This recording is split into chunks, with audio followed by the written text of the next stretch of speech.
Howdy, howdy, folks, and welcome to Moose Podcast number 370, Fall Questions 2023. How you folks doing? I hope you're out there staying warm. Well, according to the weatherman, which I don't know about your neck of the woods, but ours seems to be less and less accurate. You East folks are kind of warm, and us up here in the Northwest, a bit cold. It got down to 8 degrees last week here at the ranch. That's burr. And I wasn't ready for it, but hey, I am now. So I hope you're out there enjoying what is left of our fall color. Personally, I'm down in Texas, down at Cattle Lake. It's gorgeous, gorgeous, gorgeous.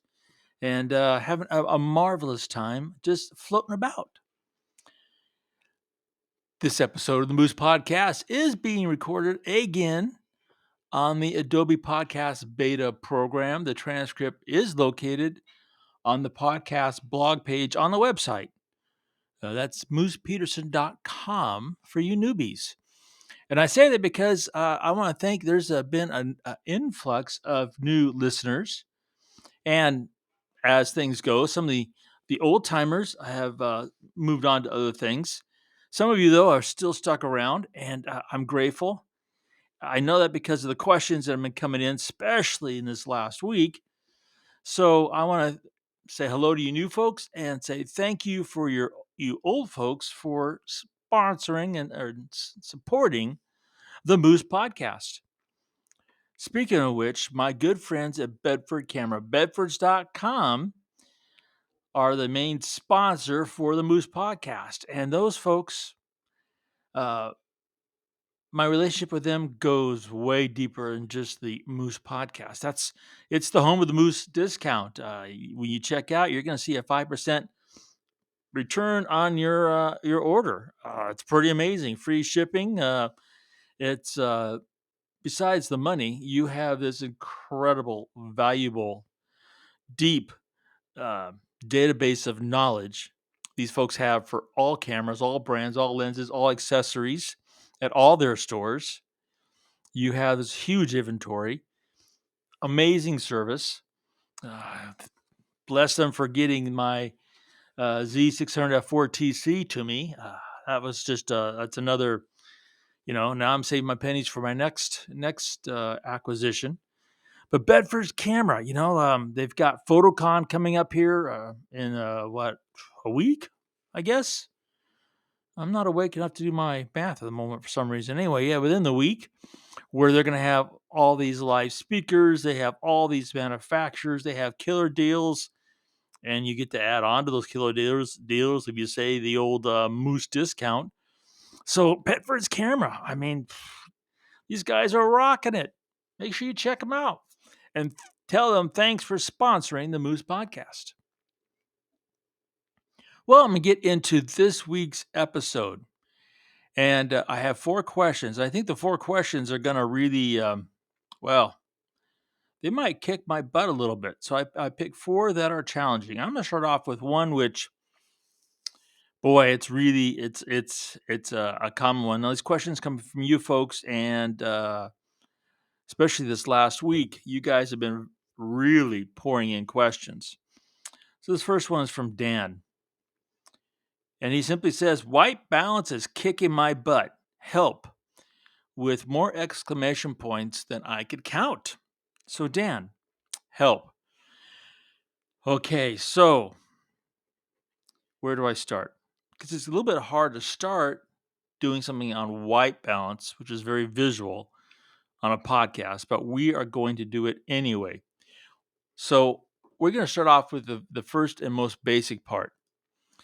So white balance, it's really about, burning something in a black body and then that temperature. And that's the heart of it, which means absolutely nothing to a digital photographer. So we're going to go right past that. It's based on the Kelvin scale. Again, something that unless you actually go into your camera and on the Z8 or Z9, the Kelvin scale, you'll see just a big K. in the white balance menu, and then you can actually set a particular number. That number is a Kelvin number. Um, but again, if it's kicking your butt, that doesn't help you. Now, you'll some of this I have to tell you, it's just kind of be like your multiplication tables. You just got to memorize it. It's just for especially in the start. There's no logic to it. All right. So all those little icons, you have a house with a shadow on the side of it. You have a sun. You have a cloud. Those particular icons have an actual Kelvin number or temperature associated with them. So the cloud, which is commonly called cloudy, it's 6,000 Kelvin. The house with the shadow on the side of it, that's 7,000 Kelvin. So those are very specific numbers. Then you have what people just say is AWB, and that's Alpha Whiskey Bravo. That stands for auto white balance. Now, auto white balance is what most people use most of the time, working on the philosophy, which is really widespread, that you can fix it in if you shoot raw later on. And right off the bat, fix it mode is not how you grow as a photographer. It's not how you get the best quality out of your camera. It is how you follow most of the herd on the web. So, with that said, start off with Dan. This is how I tell people to start the white balance process. And as I warn most people, you're going to be going down the rabbit hole doing and following my advice and learning and getting the white balance correct in the camera. It's real simple. Shoot auto white balance all the time unless you see red in the sky, and then set the camera to cloudy. No, just because it's cloudy, you don't set the camera to cloudy. It has to do with that white balance. Because sometimes that cloudy can be a really beautiful saturated light.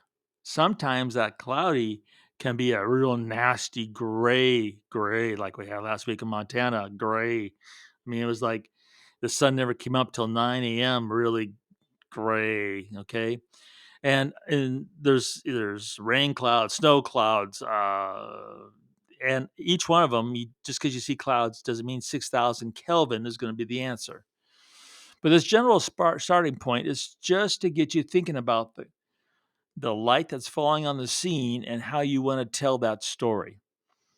Now, when it comes to auto white balance, for myself personally, I have, shooting the Nikon, we have A0, A1, A2. And the majority of the time, I will be in A1, and there's times I'll go to A2. And then after that, I'm going to be moving it. And if you, as you go through some of the images there on the website, moosepeterson.com, you'll see that often I'll talk about cranking it up to 10,000. Well, at 10,000, of course, is when the most people will see is just the blood red kind of sunrise or sunset moment. But actually, that's that twilight period. It's actually kind of blue light, because what we've got going here is a very sophisticated computer, affectionately known as our camera, and it has a sensor and it's got RGB components, which is reading that information, and probably for 85% of the time, it's going to nail white balance. The problem is we tend to shoot in that other 15% of the time, a lot of the time. So that's why getting it right in the camera makes a difference. Now, I should say getting it as right as we can in the camera. I need to make sure everybody understands as right as we can. So when I crank it up to 10,000 at that twilight hours, I'm actually dealing with the blue light, at which point in time the camera is doing this magenta green kind of magic that's coming off the sensor to actually get the white balance. But the challenge is, and this is really important, that remembering that in this photographic process, no matter what we're trying to do, white balance, sharpness, exposure, all of that we're collecting data, right? Because we're doing all this stuff digitally. It's not analog, it's digital, and all this applied to analog. Film was, go back a few podcasts.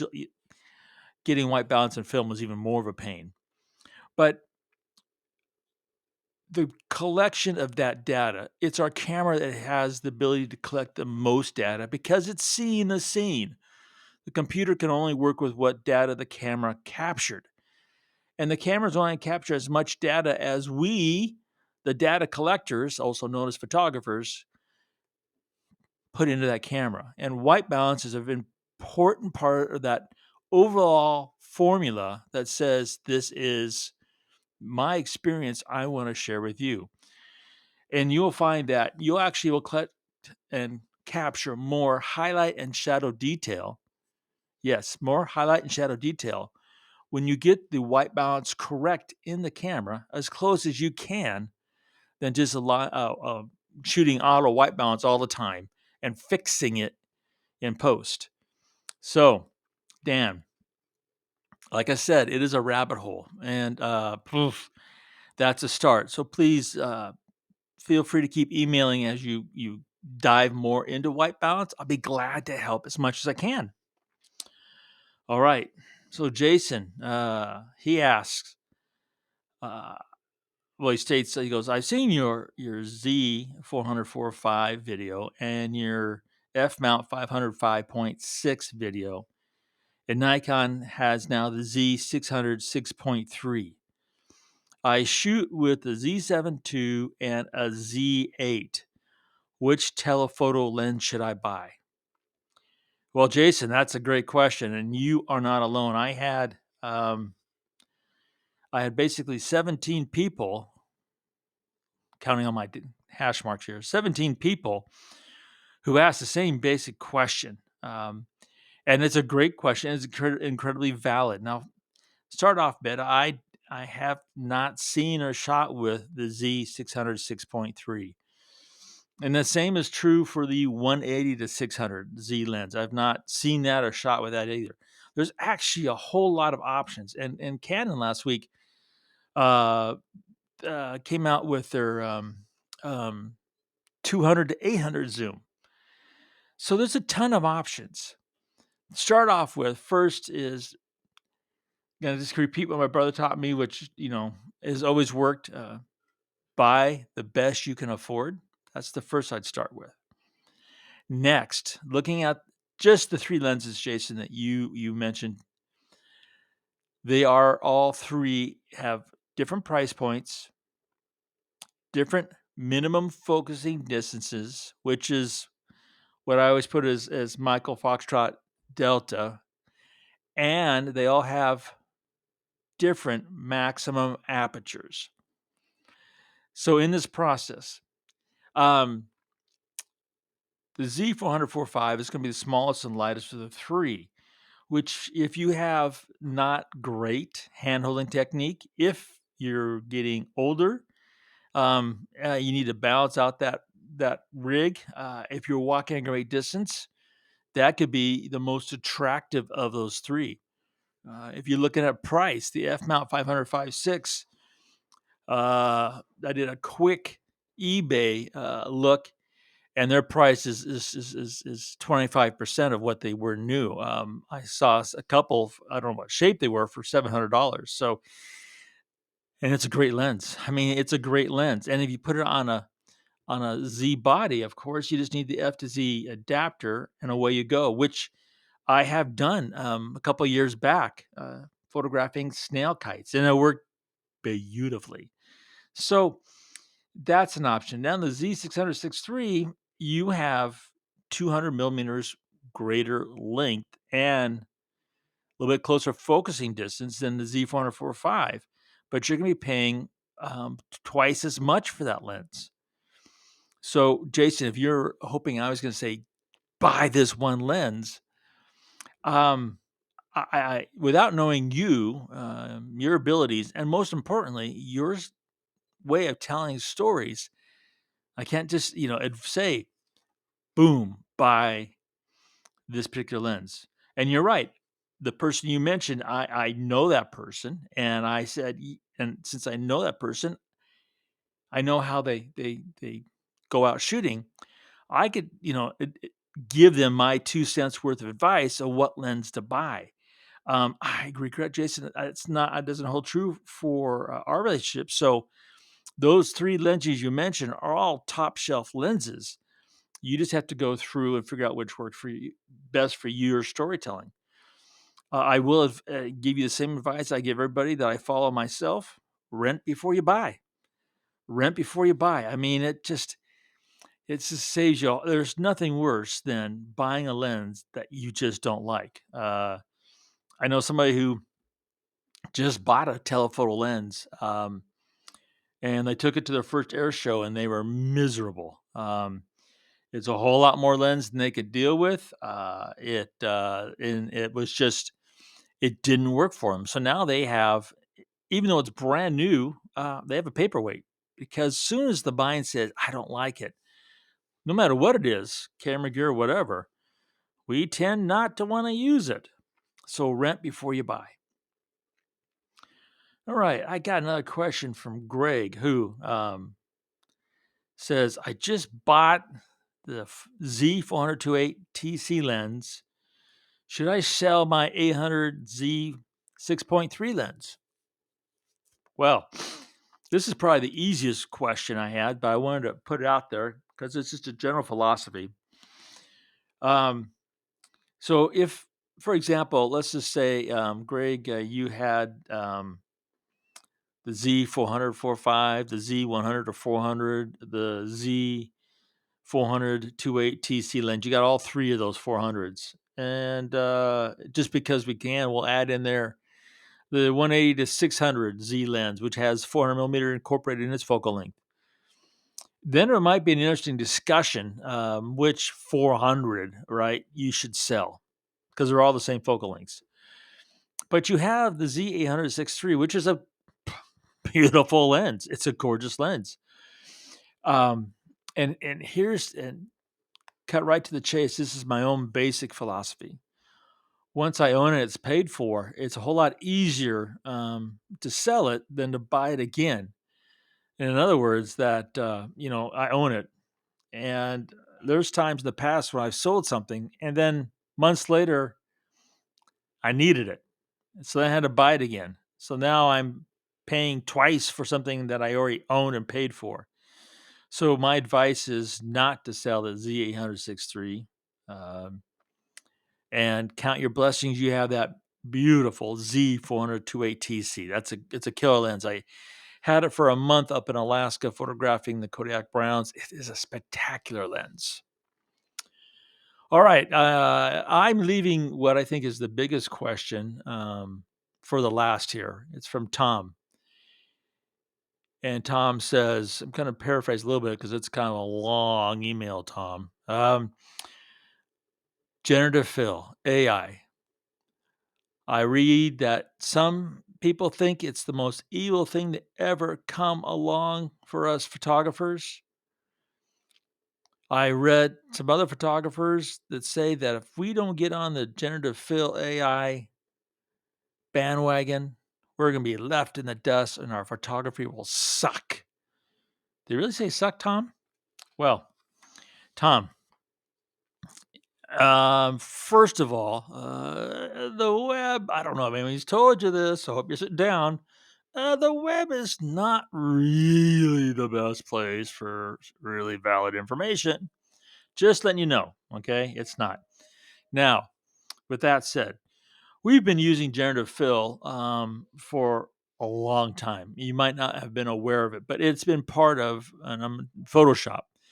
And I think Adobe's been the most responsible and most creative introducer and applier of AI technology and generative fill of everybody.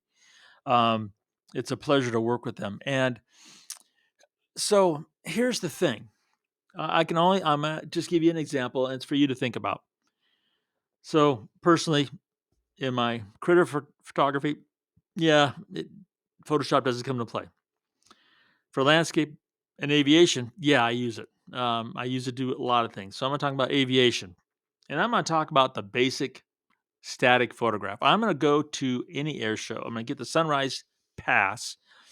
I'm gonna go out and photograph those statics in the morning. And well, because the public and photographers tend to be a pain in the ass, the planes have rope barriers around them, so you can't get close. Um, so that's a whole nother thing. So if you take this, you get this gorgeous shot, and I'm gonna think of one that's in my Kelby class. It's a P-47, a Razorback, and if you've got this gorgeous, shot, sunrise, you got this, you know, rope chain barrier around it. You take this picture. You've got this gorgeous plane, but there's this visual barrier between the viewer and that plane that says "Don't enter." So I always removed them and removed them doing different tools, from clone to healing to patch. And it would take sometimes 20, 30 minutes. I'm there on the Wacom and I'm slowly getting, rid of all that stuff and making it so that you can't see my foot tracks. And now I can lasso the stuff, hit generative fill, and in 12 seconds it's gone. So, um, yeah, to me, it saves me a boatload of time. Did a fly in a few weeks ago. Had two people in their chairs comfortably seating in front of this beautiful aircraft at sunset, or maybe it was sunrise. Anyway, I didn't want to disturb their morning to make them get up and move, so I just took the picture as if they weren't there. I came back and just lasted them and had to do two different ones. So it took 24 seconds, oh my gosh, to make them disappear. Now, that's one application of AI generative fill. And there is the people who are on the flip side doing complete art. I've seen some really cool stuff with generative fill. Then I've seen others who are, um, just to be generous, being very lazy photographers and not pushing themselves when they're out there behind the camera. So they're using generative fill to make up for it in post. Everybody has to decide where it's going to work for themselves, Tom. And um, I don't think it's not the greatest thing that's ever come down the photographic pipeline. I don't think it's the most evil thing. It's just keep using my favorite person's quote, um, Julianne Cost. And it's up to each one of us to use the dark side or the light side of Photoshop as we tell our story. But yeah, Tom, I think that if you push yourself to be at the best of the camera and get it as right as you can, and then use generative fill as the same attitude as you do behind the camera, you'll turn out just fine. Your photography will be great, and you'll keep moving forward. That's really what it's all about. Well, thanks, folks, for listening to this rather long podcast. I'm grateful. Have a tremendously great week, and remember to make every click your story.